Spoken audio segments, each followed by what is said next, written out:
I was 28 when my own family threw me out like trash. Tonight, I returned to their world wearing a borrowed dress and they didn't even recognize me. They mocked me, humiliated me, called security to throw me out again. But when the truth exploded across that ballroom, their empire crumbled in seconds. This isn't just a revenge story. It's about a woman who lost everything and built an empire in the shadows. If you love jaw-dropping twists and karma so sweet it hurts, stay with me until the end. Trust me, you won't see this ending coming. My hands were shaking as I stood outside the Crystal Grand Hotel. 5 years. It had been 5 years since I'd last walked through those golden doors. 5 years since my life was ripped apart in front of 300 witnesses. The memory hit me like a physical blow. My stepmother Catherine's venomous smile, my stepsister Veronica's fake tears, and worst of all, my father Gregory's cold eyes, as he said those words that still haunted my dreams. "You're no daughter of mine. Guards, remove this thief." I wasn't a thief. I never stole the diamond necklace they accused me of taking. But the truth didn't matter that night.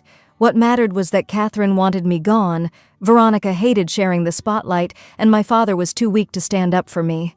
They planted that necklace in my room, called the police, and had me dragged out of the charity gala in handcuffs. The charges were eventually dropped for lack of evidence, but by then, my reputation was destroyed. My father had already changed the locks. My college fund was gone. My credit cards were canceled. I was 23 years old, homeless, and completely alone. Those first 2 months, I lived in my car, a beat-up Honda Civic that barely ran. I parked in different spots every night because I was terrified someone would recognize me, see how far I'd fallen, and the humiliation would kill me. I survived on dollar menu items and water from public fountains. I worked 3 jobs, waitressing at a diner from 5 a.m. to noon, cleaning offices from 1 p.m. to 6, and stocking shelves at a grocery store until midnight. I was so tired that I'd sometimes fall asleep standing up, but I couldn't stop, because stopping meant thinking, and thinking meant remembering, and remembering meant drowning. But here's the thing about hitting rock bottom: you learn who you really are. And I discovered something about myself in those dark months. I was good with numbers, really good.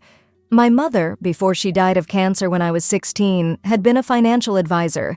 She used to let me sit in her office, taught me about investments and compound interest like other mothers taught their daughters to bake. I started taking every tip I earned, sometimes $50, sometimes $100, and I began investing, small amounts at first. I'd spend my lunch breaks at the public library, reading everything I could about the stock market, about venture capital, about building wealth from nothing. My first real win came 6 months after being thrown out. I turned $300 into $10,000, then $10,000 into $50,000. I created an anonymous investment consulting firm called Phoenix Holdings. The name felt right, rising from the ashes of my old life. Within a year, I had $500,000. Within 3 years, $10 million. And now, 5 years later, I had built a $50 million fortune. Nobody knew my real name. Nobody knew Hannah Harrison. The disgraced daughter was the ghost behind Phoenix Holdings. I stayed invisible. I stayed safe. So why was I here tonight wearing a simple cream-colored dress borrowed from my roommate, standing outside the same hotel where my life ended? Because this gala was for the Children's Hospital, the place where my mother had volunteered every Saturday before cancer took her. The place where she taught me that real wealth isn't money. It's how you help people when they can't help themselves. My family now ran this charity, using it for tax breaks and social status. I'd been donating anonymously for 5 years, pouring millions into the hospital, making sure my mother's legacy actually meant something. Tonight, I decided to show up, not for revenge, just to see if they'd changed, just to see if maybe, somehow, they regretted what they'd done. I was so naive. The ballroom was exactly as I remembered: crystal chandeliers, marble floors, and people dripping in diamonds that cost more than most people's houses. I walked in quietly, trying to blend into the shadows. My dress was simple, no jewelry, barely any makeup. I looked like I didn't belong, and I knew it. But I had paid the $5,000 ticket price. I had every right to be there. That's when I saw them. Catherine stood near the bar, wearing a red dress that probably cost $20,000, her neck covered in diamonds. Veronica was beside her, showing off an enormous engagement ring, surrounded by friends who hung on her every word. And my father, Gregory Harrison, stood in the center of the room, laughing loudly, playing the generous philanthropist for the cameras. They looked happy, successful, like they hadn't destroyed someone's life and slept perfectly well afterward. Catherine walked right past me. Our eyes met for a split second, and I held my breath, waiting for recognition. But she just looked through me, the way you look through a window, and kept walking. 5 years. I'd changed my hair, lost weight from the stress, carried myself differently. But still. Your own stepmother? Veronica passed next, absorbed in her phone, and didn't even glance up. The relief and the pain hit me simultaneously. They didn't know me. I was invisible again. A waiter offered me champagne, and I took it with trembling hands.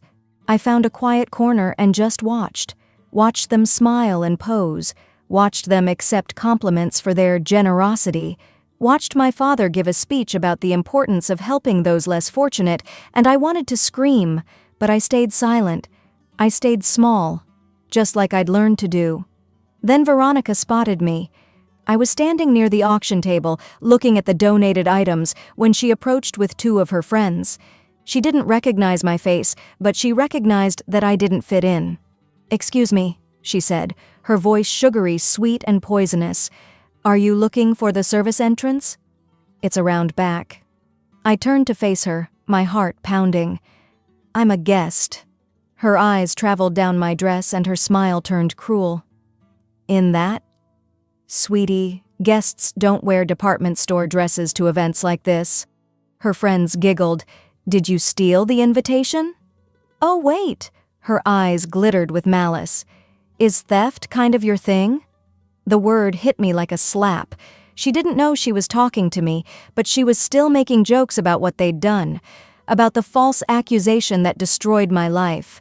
I felt my chest tighten, but I forced my voice to stay calm. "I bought my ticket. I'm here for the charity." One of her friends whispered something and they all laughed. Veronica pulled out her phone and took my picture. "This is going to be great content.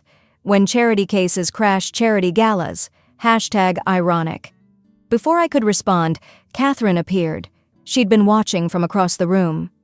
"Is there a problem here?" she asked, looking at me like I was something unpleasant on the bottom of her shoe. "This woman claims she's a guest," Veronica said, "but she's clearly not dressed appropriately," Catherine finished. Her eyes narrowed as she studied my face. "Do I know you?" My breath caught. This was it. She was going to recognize me.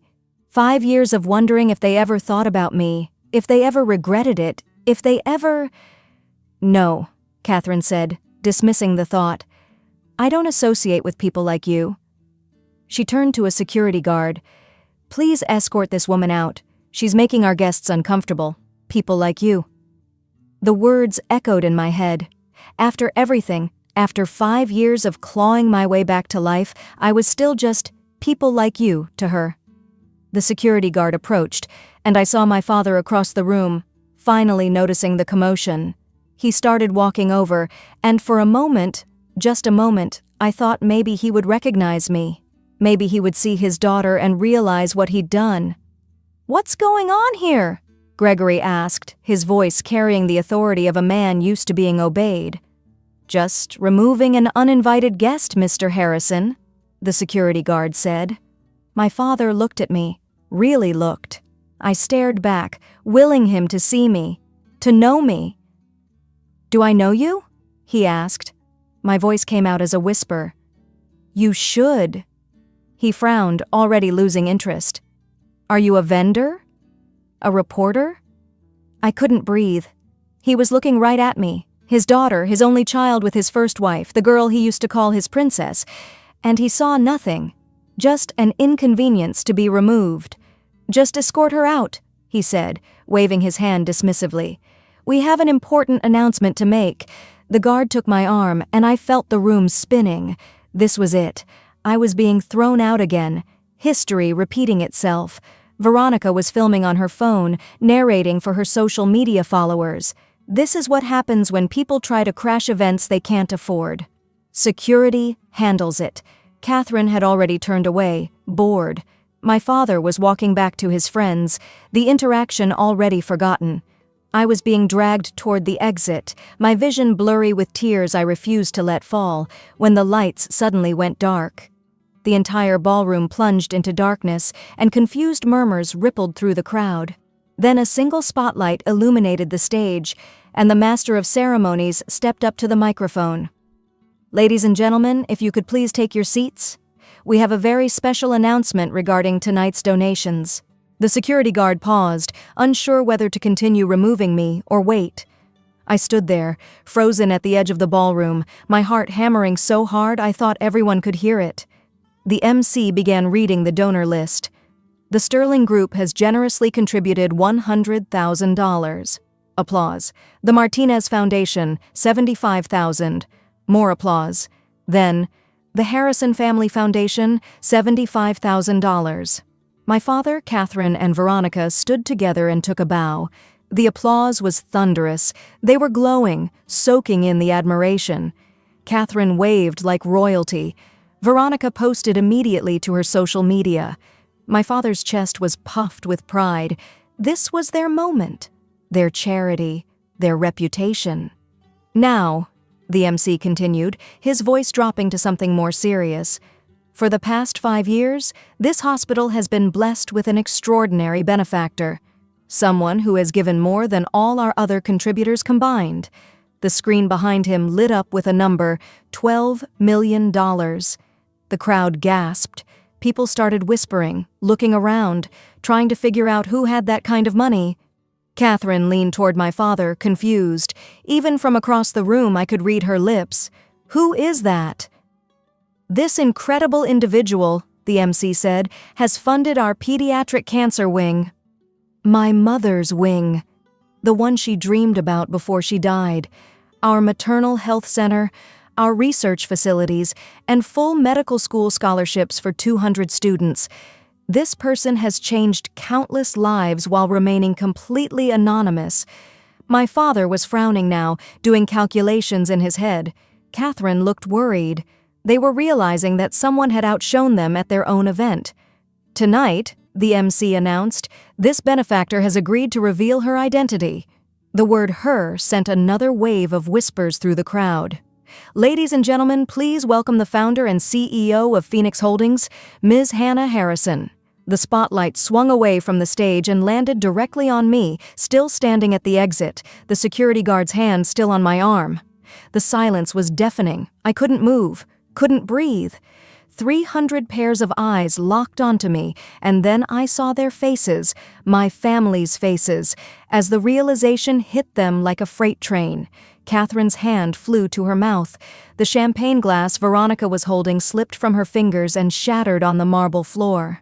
My father went completely white, then red, his mouth opening and closing like a fish out of water. The security guard immediately released my arm and stepped back. People started standing up, their expressions shifting from confusion to shock to horror as they remembered. The disgraced daughter, the thief, the one thrown out 5 years ago, she was back, and she was the reason this hospital was still standing. I started walking, not toward the exit, toward the stage. Every step felt like I was walking through water. The crowd parted like the Red Sea, people backing away, whispers exploding all around me. That's his daughter, the one they accused. Oh my God, she's been the donor this whole time. Phoenix Holdings, that's Gregory's biggest investor. That last whisper made my father's face drain of color even more, because it was true.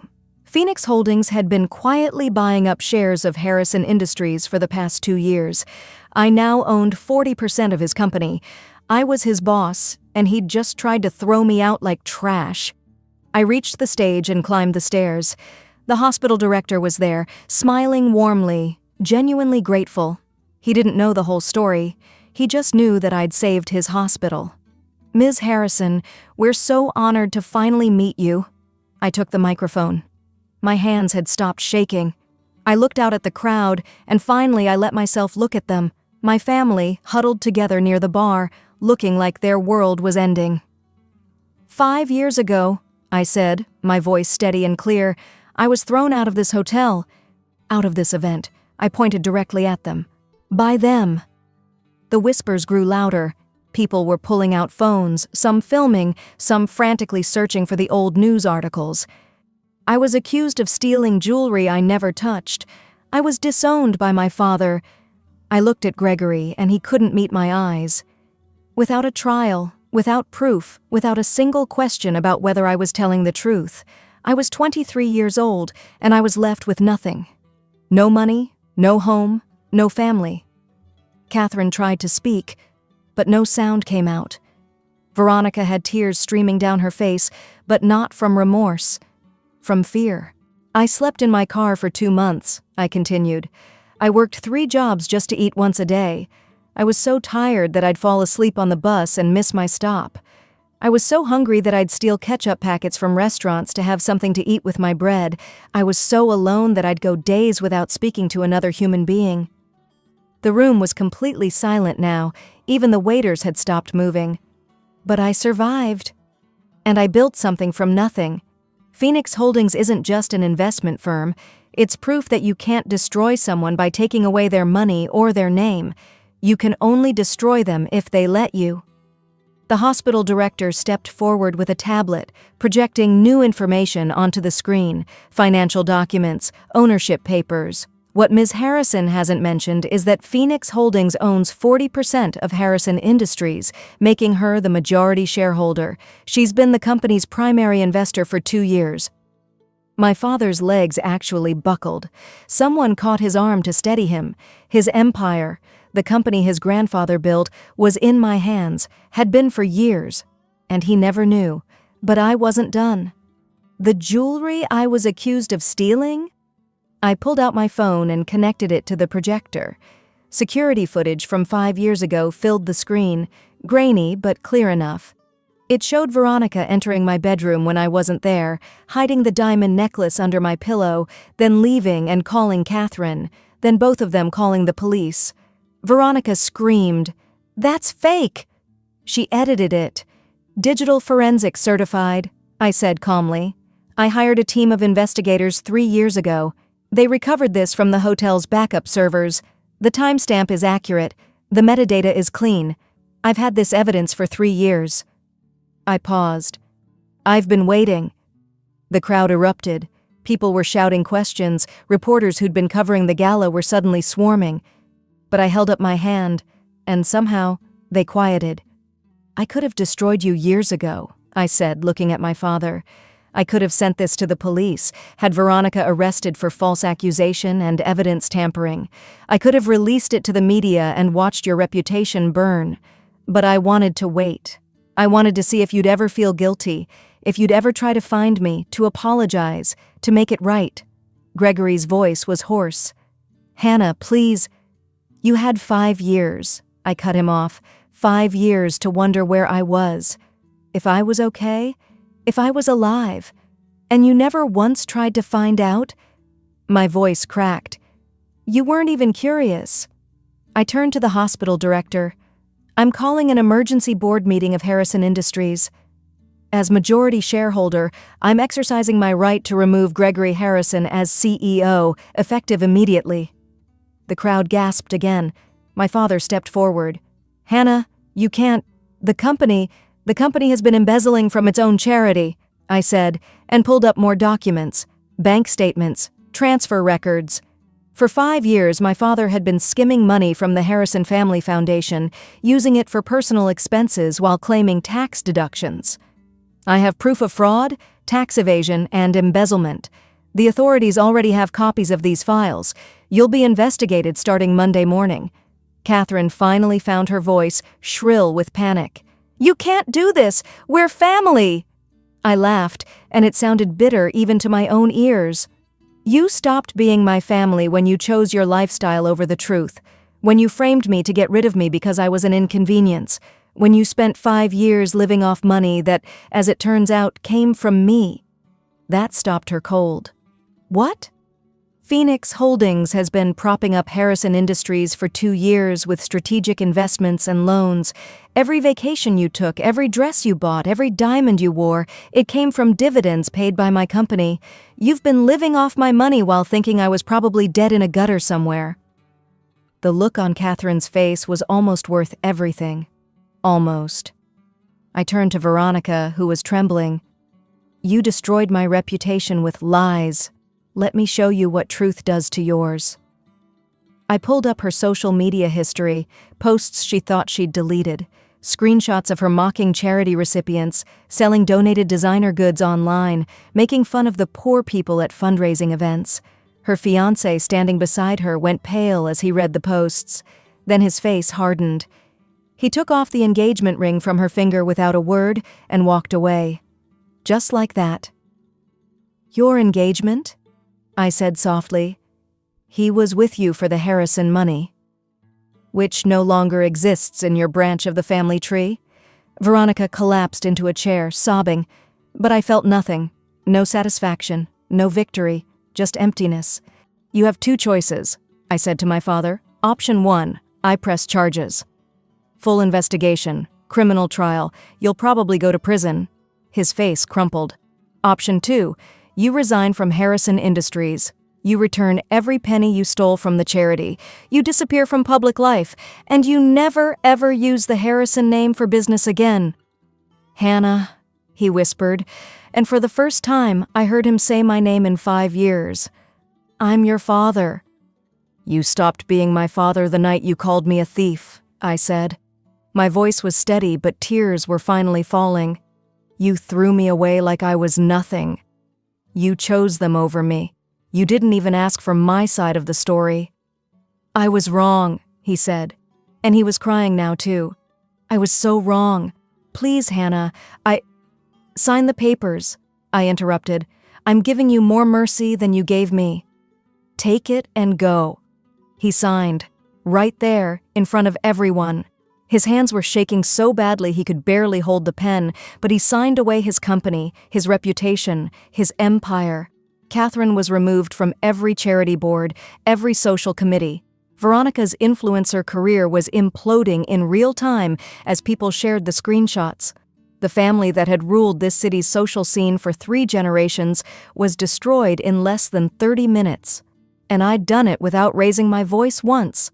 After the chaos died down and people finally started leaving, awkwardly, not sure whether to congratulate me or avoid me, I found myself alone on the balcony.